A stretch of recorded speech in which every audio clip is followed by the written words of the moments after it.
তারেক রহমান বীরের বেশে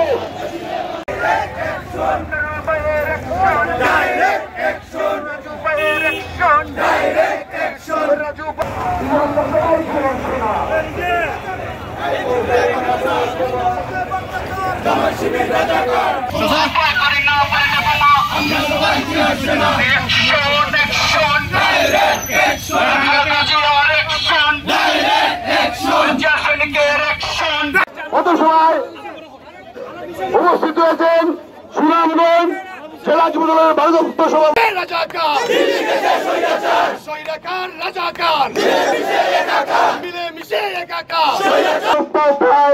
আজকে আমরা দেশের জনগণের জানমাল নিরাপত্তাহীনতায় ভুগেছে।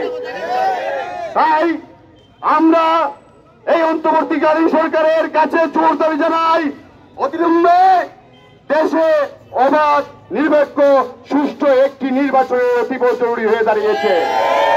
অবিলম্বে আপনারা নির্বাচন দেন, নির্বাচিত সরকারের কাছে ক্ষমতা হস্তান্তর করুন।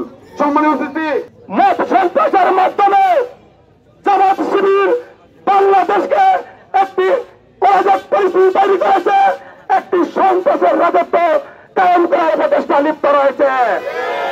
বাংলাদেশ জাতীয়তাবাদী যুবদল দিল্লি গেছে স্বাধীনতার ঘোষক শহীদ রাষ্ট্রপতি জিয়াউর রহমানের ছবিকে পদদলিত করে এই ৭১-এর নির্লজ্জ ঘাতক দালালরা, এই জামাত শিবির ঘাতক চক্র যে দুঃসাহস দেখিয়েছে, বাংলাদেশ জাতীয়তাবাদী যুবদল সেই ৭১-এর ঘাতক জামাত শিবিরকে তার দাঁত ভাঙ্গা জবাব দেবে।